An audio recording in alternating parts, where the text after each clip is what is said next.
ಹುನಗುಂದ ಪಟ್ಟಣದಲ್ಲಿ ಮಳೆ ಬಂದರೆ ಸಾಕು ಸರ್ಕಾರಿ ಕೇಂದ್ರ ಶಾಲೆ ಮತ್ತು ಸಮಾಜ ಕೇಂದ್ರದ ಮಕ್ಕಳ ಪರಿಸ್ಥಿತಿ ಆತಂಕಕಾರಿಯಾಗಿರುತ್ತದೆ.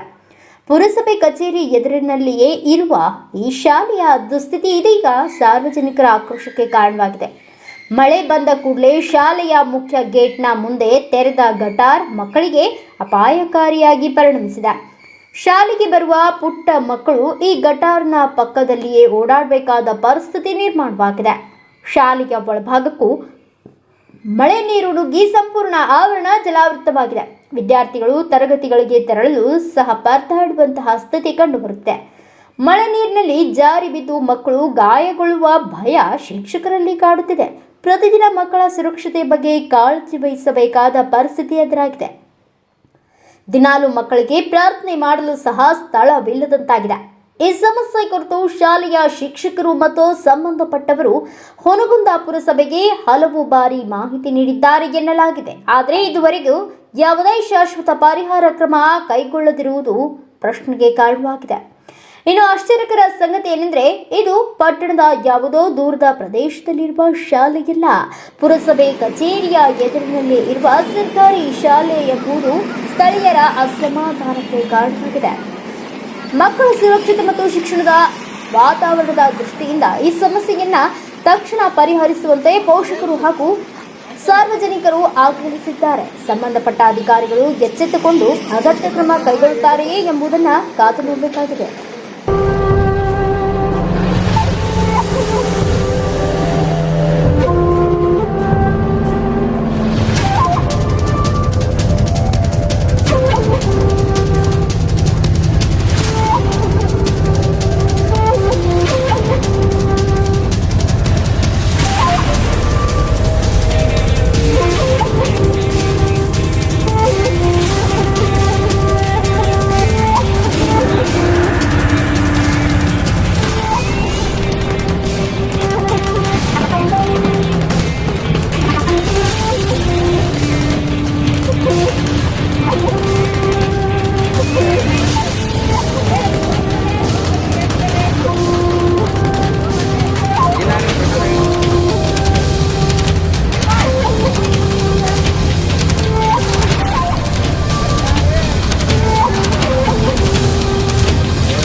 ಸರ್ಕಾರಿ ಕೇಂದ್ರ ಶಾಲೆ ಹುನಗುಂದದಲ್ಲಿ ಮಳೆಗಾಲದಲ್ಲಿ ಈ ರೀತಿ ನೀರು ನಿಂತು ಮಕ್ಕಳಿಗೆ ಬರಾಕ ದಾರಿಲ್ಲ. ನಮ್ಮ ಹೆಡ್ ಮಾಸ್ಟರ್ ಮೊದಲಿದ್ದ ಹೆಡ್ ಮಾಸ್ಟರ್ ಎಲ್ಲಾ ಕಡೆನೂ ಲೆಟರ್ ಕೊಟ್ರ, ಮುನ್ಸಿಪಾಲಿಟಿಯವರಿಗೆ ಮೇಲಿನ ಅಧಿಕಾರಿಗಳೇ ಕಳ್ಸ್ಯಾರ. ಇದಕ್ಕೆ ಪರಿಹಾರ ಸಿಗೋದು. ಮತ್ತೆ ಈಗ ಮಳೆಗಾಲ ಸ್ಟಾರ್ಟ್ ಆಯ್ತು, ಮಕ್ಕಳನ್ನ ನಾವು ಕೈ ಹಿಡಿದು ಕರ್ಕೊಂಡ್ಬರೋ ಪರಿಸ್ಥಿತಿ ಐತಿ. ಈ ಮಳೆಗಾಲದಾಗ ನಮ್ಮ ಸ್ಥಿತಿ ಅಂತೂ ಸ್ಕೂಲಿಗೆ ಬರುವುದು ಮಕ್ಕಳದು ನಮ್ದು ಬಹಳ ಕಷ್ಟಕರವಾದ ಪರಿಸ್ಥಿತಿ ಐತಿ. ಇದಕ್ಕೆ ಪರಿಹಾರ ಅಂದ್ರೆ ನಮ್ದು ಇದನ್ನೆಲ್ಲಾನು ತುಂಬಿಸಿ ಲೆವೆಲ್ ಮಾಡಿಕೊಟ್ಟು ಸಮತಟ್ಟಾಗಿ ನೀರು ನಿಲ್ಲಲ್ಲ ಅಂತ ಹೇಳಿ ಇದನ್ನೆಲ್ಲ ನೆರವೇರಿಸಿಕೊಡ್ಬೇಕಂತ ನಾ ಎಲ್ಲ ಅಧಿಕಾರಿಗಳಲ್ಲಿ ವಿನಂತಿಯಾಗಿ ಕೇಳಿಕೊಳ್ಳುತ್ತೇನೆ.